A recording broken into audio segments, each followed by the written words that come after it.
4 sizofunda verse number 7 wakhona kuphela. Amen. Egameni likaJesu Kristu waseNazaretha. 2 Corinthians chapter 4 verse number 7. Egameni likaJesu Kristu waseNazaretha.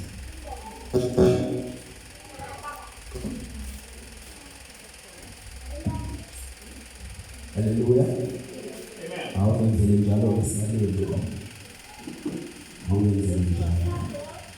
Isihloko sakhona ngabazalwane kwathi uma ngabe sekwenziwa lento ebizwa ngokuthi canonization. La esizofunda khona from verse number 7. Yethiwa isihloko kwathiwa amandla avela evangeli nayaqinisa ezihluphekweni nasezingozini. Trying to summarize lama verse alandelayo ukuthi umbhali waye addressa sifunda nje chapter number 7 lithi iBhayibheli kepha lengcebo sinayo ezitsheni zobumba ukuze ubukhulu bamandla obukhulu kakhulu bube ngobukaNkulunkulu bungabi ngokuvela kithi.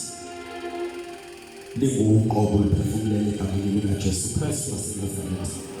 Khulumisana ngayo nempilo zethu egameni likaJesu Kristu waseNazaretha. Amen.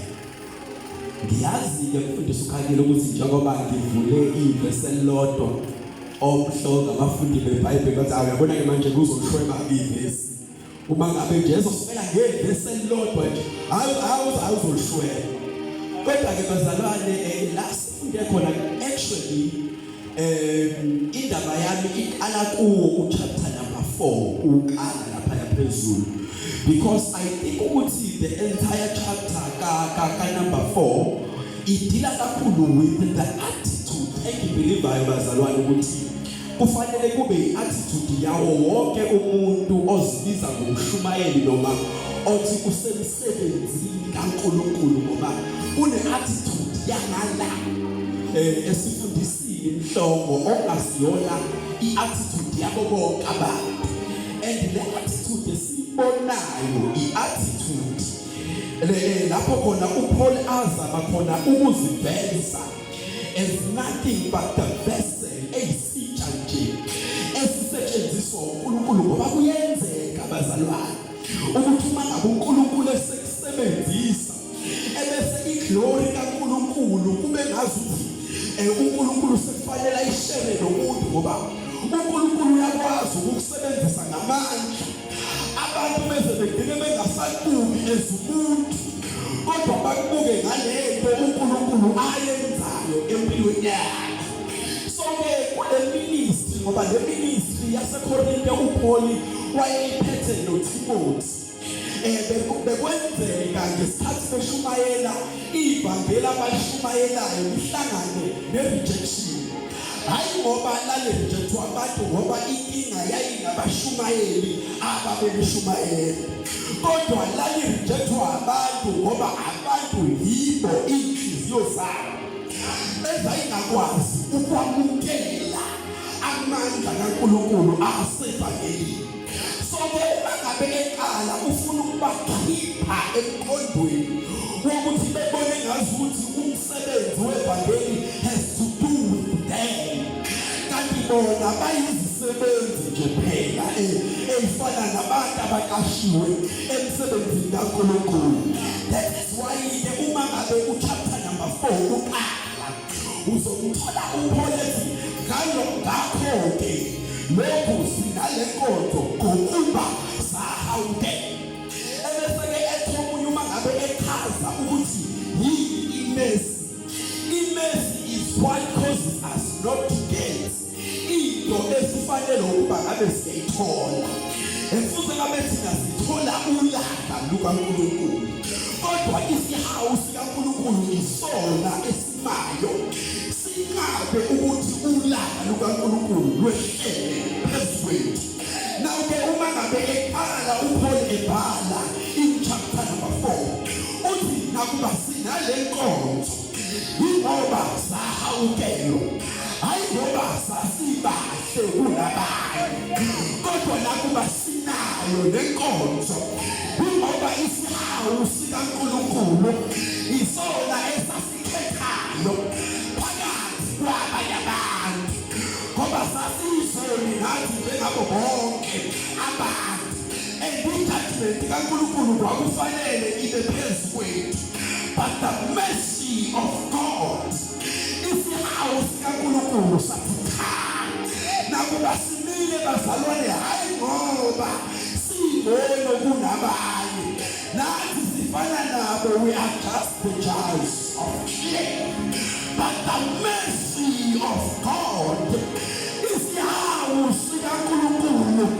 sasinikeza inkonzo yaseKalvari lapho khona salelelwa khona ukuze uNkulunkulu angabe sasibuka ngenxa yemisebenzi esiyenzayo kodwa uNkulunkulu ebesesibuka ngomsebenzi owenziwayo esiphambanweni nakuba sinalenkonzo ingoba sahawukelwa isihawu sikaNkulunkulu sama phakathi kwethu noNkulunkulu salamula ukuba judgment uyaka lukaNkulunkulu lungasithele. What a powerful start nakuba sinalenkonzo. It is not because of us hayi ngoba sasibahle kunabanye kodwa ngoba sahawukela.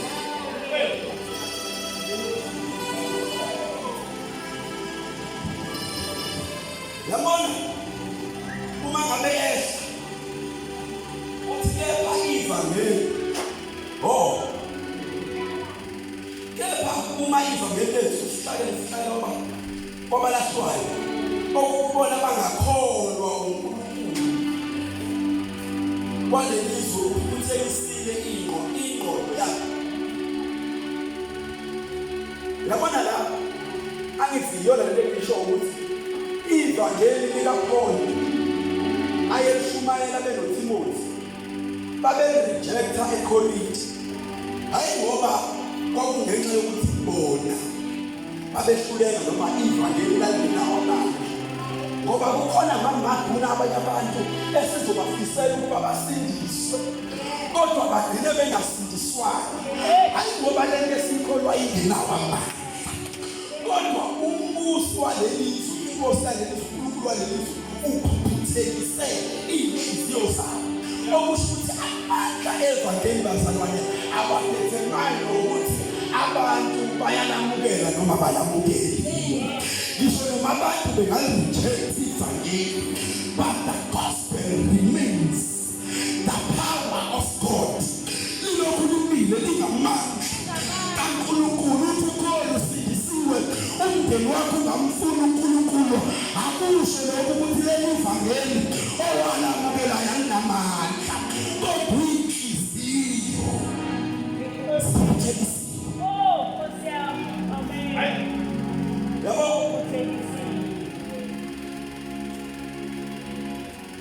unenkinga uma ngabe ungumshumayeli and we have met abashumayeli abafuna ukugama abafuna lento yokuthi kuthiwa abashumayeli abapowerful kodwa lesa yakunelayo isenza sibe nandaba nokuba abashumayeli abapowerful ngoba understand ukuthi siyisebenzi ayithi kwale bathi amaKorinte eBhekisisa ethomile mina ngokapho okunyathi mina ngokapho kodwa fanele athi omunye mina ngokapho ebese-ke ehlela ngezansi athi-ke u-Apollo yini uPaul uyini ngoba bebawuthola abantu bayisebenzi uNkulunkulu wabapha ngendlela abapha ngayo ebesethi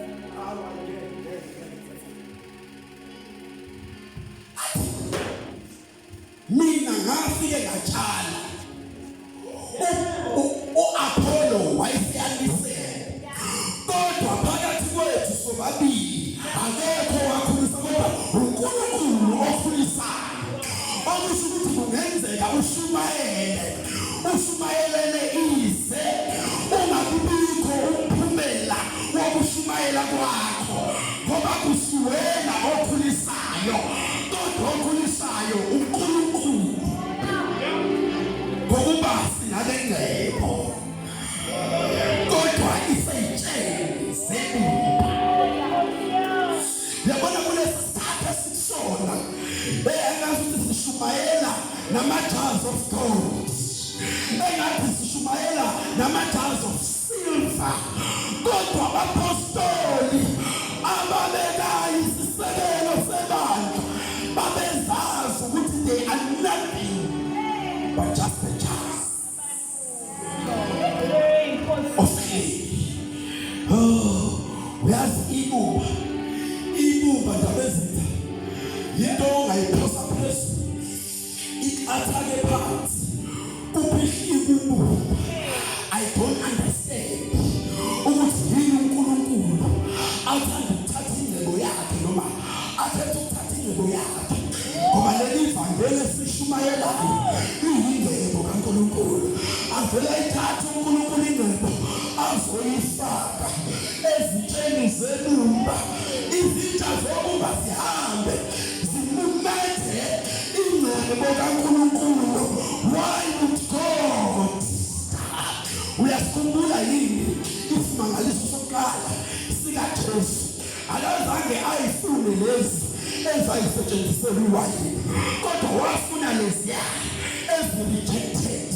Ngoba uNkulunkulu njalo bazalwane emehlweni abantu kukhona abantu abadisapprovayo, kodwa izulu lithi malibabheka lithi we approve. Lithi iBhayibheli ngelinye ilanga akabuzwa amadodana kaJese avokela phambi komprofethi. Umprofethi wabuka ngephepha wathi uNkulunkulu cha akushiye. Lithi iBhayibheli waze waqeda uJesu kuwabiza amadodana akhe ayebone ngasuthi afanelwe ukuba ngaba amakhosi. Lithi iBhayibheli wayeseyabusha umprofethi kaNkulunkulu ukuthi akasekho yini omunye umfana onaye. Washo ukuthi lo mfana ambuzayo ilo mfana ambone ngafanele. Lithi iBhayibheli wathi uma ngabe efika phambi lithi iBhayibheli wafika phambi komprofethi. Lithi iBhayibheli kwasekunyakaza uphondo. Wathi uNkulunkulu uye lo engimkhethileyo, ngoba uNkulunkulu akabuki njengalokhu abantu bebuka. Webazalwane uNkulunkulu uyathatha abantu ababroken. uNkulunkulu uyathatha abantu abangenagama elihle phakathine. uNkulunkulu uyathatha abantu abazithethiwe azofaka kubona ingcebo yakhe. Ebazalwane kubaseshumayela hayi ngoba sibahle kunabanye. uNkulunkulu wakhetha ukuthatha ingcebo yakhe azoyifaka ezitsheni zobumba. Anganje ngiyakhumbula ukuthi kwake kwabakhona owesifazane owayaziwa ngokuthi isifebe, kanti uNkulunkulu esimkhonzayo uthathe ingcebo yakhe ayifake ezitsheni zobumba. Lithi iBhayibheli uma ngabe usuya ngale encwadini yamaHebheru ungasekubalwa amaqhawe enkolo besethula hali ngokukholwa. Webazalwane ukukholwa kuyasibukisisa. Okusho ukuthi uRahabi walungisiswa wasindiswa noma benjalo, ngoba uNkulunkulu uyathatha ingcebo ayifake ezitsheni zobumba. Kuvele kuvuka umfana obekadaziwa ukuthi isidaba sendawo. Avele uNkulunkulu athatha ingcebo yakhe azoyifaka ezitsheni zobumba. Asuke intombazane eyaziwa yibo bonke abafana uNkulunkulu azoyifaka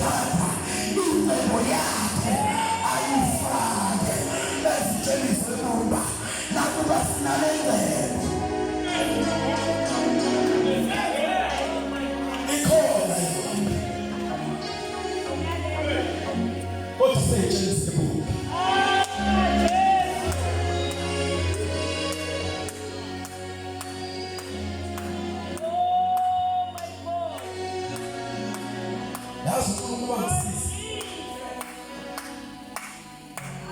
uNkulunkulu wangisiza.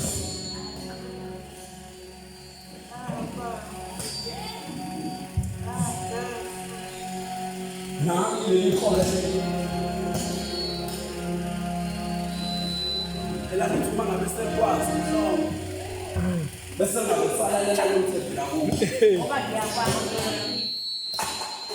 uzokutshelana umhlongo ngoba manje umhlongo yamazi u1 no2 no3 anti uNkulunkulu azangisiza angikhombisa ukuthi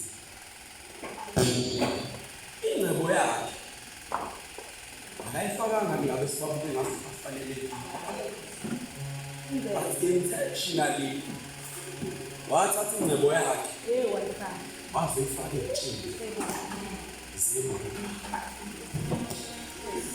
something that is subject right ingcebo ihlala obala waye uNkulunkulu angakhethanga izitsha zensimbi waye ngakhethanga izinto ezibukeke ngazo siqinile avela athathe lokho kubuthakathaka lokho kuvalnerable azofaka kubona ingcebo yakhe waye uqhubekile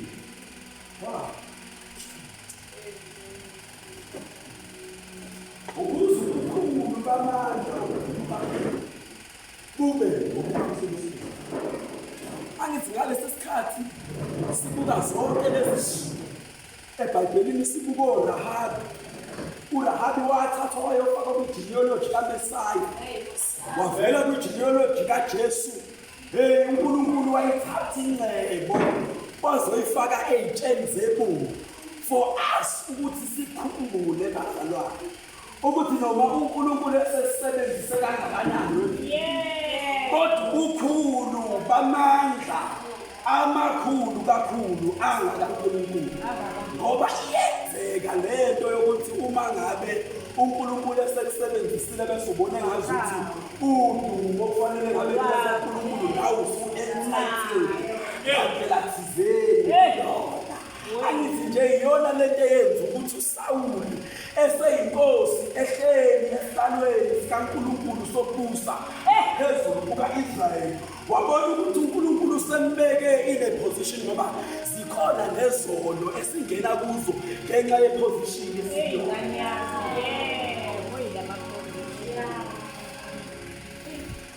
Ukubethu uDavid wayengasiyona inkosi noma wayengakhuphukela phezulu emphemeni ambone unkosikazi ka-Uriya wayengekazi amenze lutho kodwa iposition Jesus aye kuyona ngoba uNkulunkulu uyakugoba bese lolu gobo uNkulunkulu agcobe ngalo uma ngabe unganaki lube ugibe kuwe. uDavid wasebenzisa i-authority ayinikezwe uNkulunkulu lofohla emzini wendoda ngoba ama-positions noma indawo uNkulunkulu asibeke kuzo uma ngabe singekho sensitive to the fact that we are just a child of clay siba entitled to amandla noma namagunya kaNkulunkulu bese siyaqala siyona. I can tell you one thing bazalwane ngibona nje esifundisini lenyanga it is because at some point abafundisi bacabanga ukuthi they are entitled to the glory of God. Kanti ubukhulu bamandla obukhulu kakhulu bukaNkulunkulu. Oh yes. Yabona ke uma ngabe ebabhalela la uPaul ungazi ukuthi wayibhalela abapostoli ka-2022 la uPaul akasiyena umpostoli Nkosi yami ubukhumulile uPostoli wazokwendlala the fact ukuthi we are broken. We are just broken people. To give you ithemba ngo-2022 uNkulunkulu uyayithatha izinto ezibroken ayilungise bese yasebenza ngazo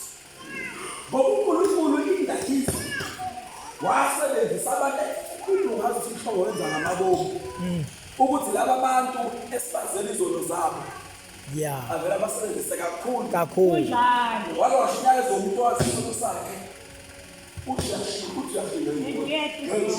uyashinyayeza umlilo ngiyamazi ukuthi angenzayo avela kushumayeza umuntu uzuzu lo muntu lona akakhulumi inhliziyo yakhe lo muntu ukhuluma intando kaNkulunkulu othi uyaziba akushumayeza umuntu wazisono sakhe. Kunendoda mina ebengiyithanda kakhulu engiyithanda ngengize ngisho negama ama-apologetics aye kakhulu bengiwabuka ko-YouTube. A very powerful man of God. Ithe ngeke ngahamba emhlabeni kwase kuvela ukuthi sinezono yes kodwa manje khona ezinye izono abanye abantu sike sithi masibuka ekuthi ubona ukuthi hayi wayenza lento yokukhanya izono ube ngazi manje lezi zakho zila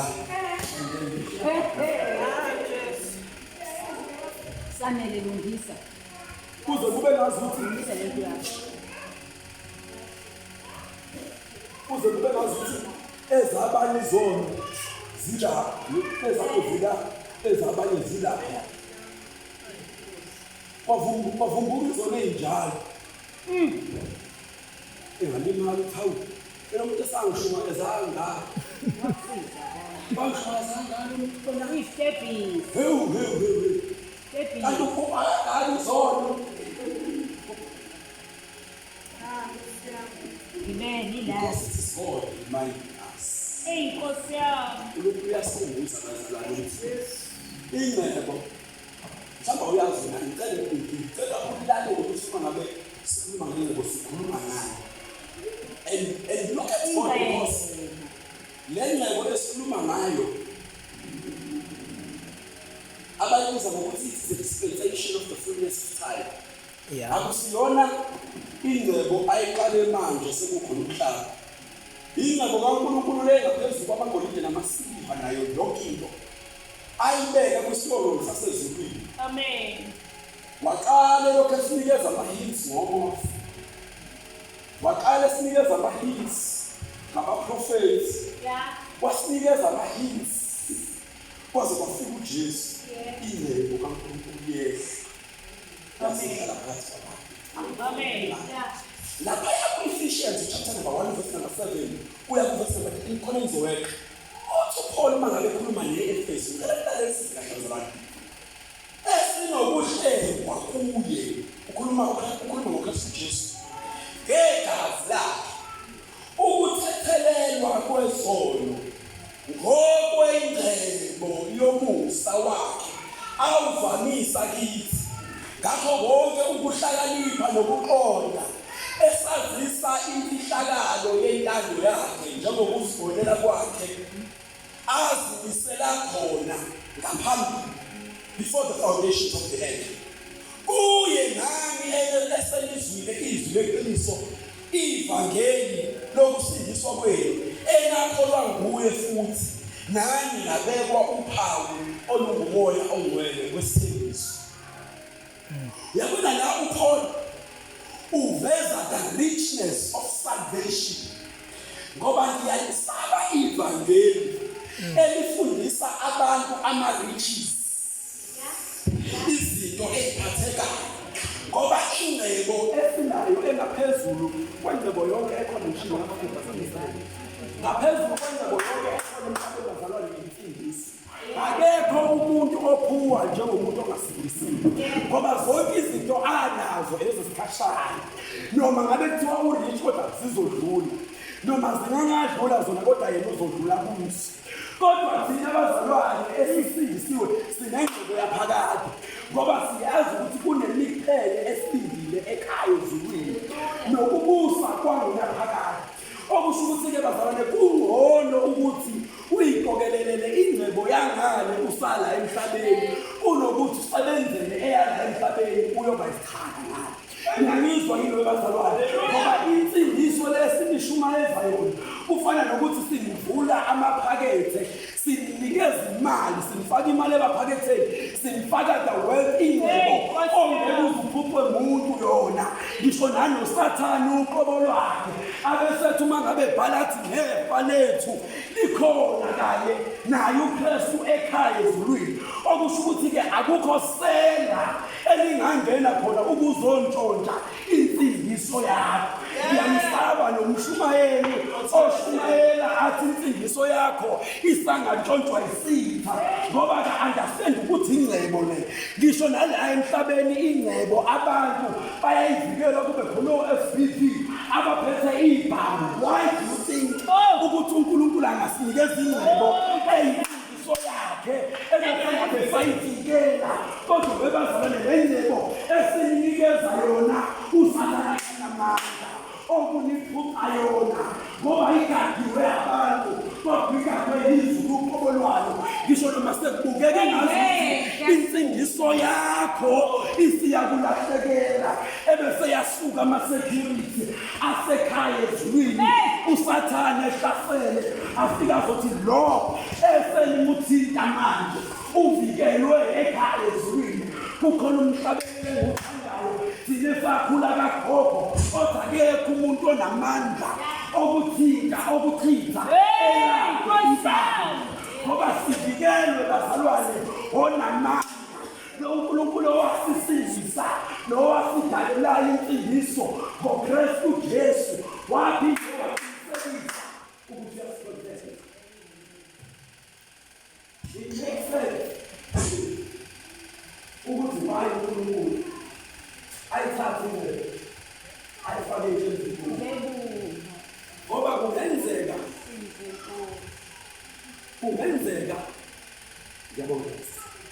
kungenzeka isitsha sensimbi siwe ingcebo ihlale ngaphakathi ensimbini, bese insimbi yavuka iyinqobo. It's not a insimbi kayigqoki. Insimbi kayigqoki. Ngibonisa khona nje nalenza ingenxa yamandla. Kodwa bazalwane uNkulunkulu uyithathile ingcebo wayifaka ey'tsheni zebumba ukuze izitsha zebumba zi-understand ukuba nakuba isakhona le ngcebo ingoba sivikele, ngoba udumo at the end of the day kufanele luye kuNkulunkulu. uNkulunkulu bazalwane udumo he is not meant ukulisherisha nabantu. Uma ngabe uNkulunkulu ekunikeza iglory, it is your responsibility mfundisi phakathi kwabantu uNkulunkulu aglorify phambi kwabo ukuthi uthathe udumo ulise kuNkulunkulu. Another thing eyakhatha uNkulunkulu noSawuli, ngoba hayi ngoba uNkulunkulu noSawuli babebanga iy'nkomo, babengabanga zona iy'nkomo ey'nolophelele, kodwa uNkulunkulu wayekhiphe ngomprofethi a direct command, hambe uyobulala yonke into, ubulale ngisho nanemfuyo yakhona. Kwathi uma ngabe fika umuntu obone ngazuthi lo mbuso umile ngenxa yakhe, akashenge ukuthi kahle yena uyisitsha sobumba esiphethe ingcebo kaNkulunkulu, waguqula intando kaNkulunkulu wayenze yakhe. Nakuba kunjenje emasontweni abafundisi sebekhohliwe ukuthi bona bayizitsha zebumba esiphethe ingcebo kaNkulunkulu, ubonizwe kaNkulunkulu liphendukezelwa ukuze lifave abantu okuyibona abasemsebenzini, ngoba abantu abasemsebenzini sebekhohliwe ukuthi bona bayizitsha zobumba. Umuntu azabhoste ngokukholwa kwakhe akhomba abanye abantu, ngiyababona banokuhluleka oku-1 no-2 no-3, uyakhohlwa ukuthi akasiyona insimbi kodwa uyisitsha sobumba. Nakuba lo muntu usamile ingenxa yokuthi uNkulunkulu okuyena othatha ingcebo yakhe wazoyifaka kulo muntu, uyena osamvikele. Webazalwane nakuba sisamile namanje asimile ngenxa yamandla ethu samele, kodwa simile ngenxa yokuthi uNkulunkulu owathatha ingcebo wayifaka ey'tsheni zebumba. He has decided to secure ubumba, waluvikela ubumba because he understands ukuthi kulolu ubumba olubuthakathaka kukhona ingcebo yakho. Mina njengoNkulunkulu okusho ukuthi-ke bazalwane, uma ngabe sikholwa ayikho into esakhathazeka ngayo, for we understand ukuthi ingcebo uNkulunkulu ayifaka kithi uyena futhi onamandla okusivikela avukele ngengcebo engaphakathi kithi size sifike ekhaya ezulwini. Yingakho uma ngabe sebhala ebhalela ibandla lase-Efesu, uma ngabe libhalela athi angithembile bazalwane into enganishumayeza yona, angithembile futhi ukuthi amakholwa awakwazi ukumelana noSathane, kodwa ngithembile ngaphela yona leyo nto ukuthi oqalayo umsebenzi omuhle empilweni zenu uyena lowo ozakufeza. Because if God has started it, God is going to finish it. If God established it, God is going to sustain it. Asikhathazeki ngalutho uma ngabe sikholwa ngobuNkulunkulu esimkholwayo unamandla. Sustain our faith.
We will be worried.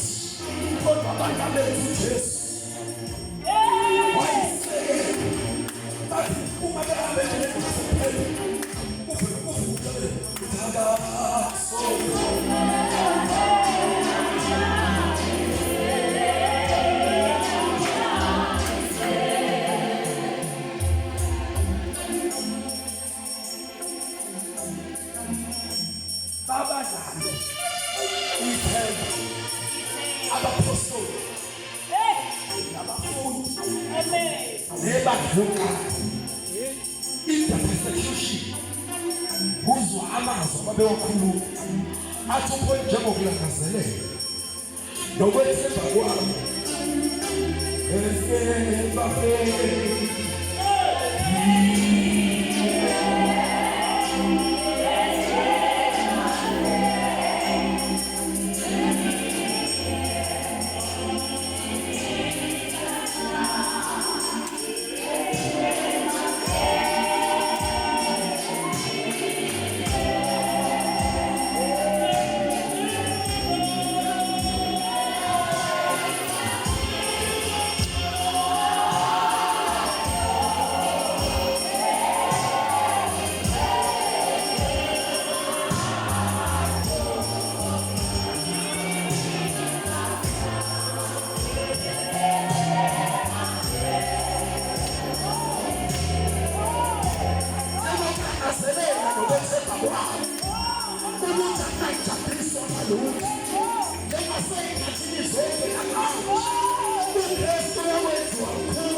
babulala abazalwane umelele nokukholwa kwabo kodwa ngoba laba bantu they understood ukuthi they are nothing but the jaws of clay bayizitsha nje kuphela zobumba soke yingakho ithemba labo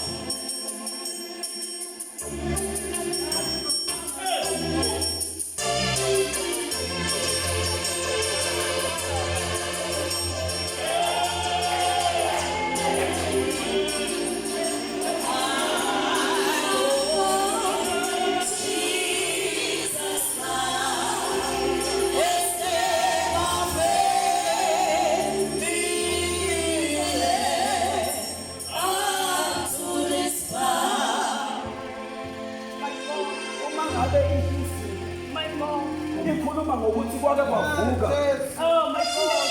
ubuso wayemubi eselebrate Oh my God. uyohlangana ukuba ibhayisikophu Come ibhayisikophu yokuhlushwa kwabazalwane Oh my Jesus. kodwa babekezela bama ngoba babe-understand ukuthi kwasekuqaleni nomsebenzi owenziwayo empilweni yethu asizange sukale thina noma ngabe kuthiwa sesiyafa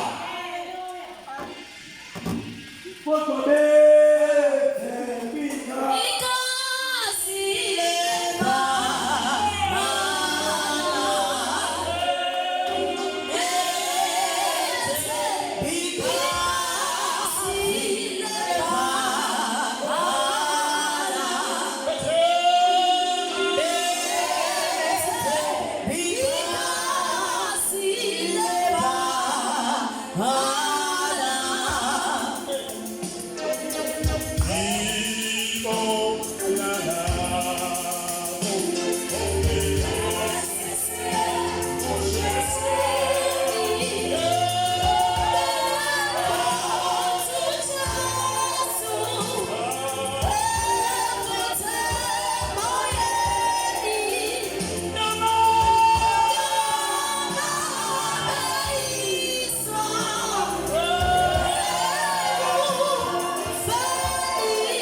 Kwanelishoko.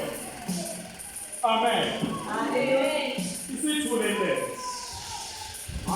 Sada isakhuluma. Ayishumi.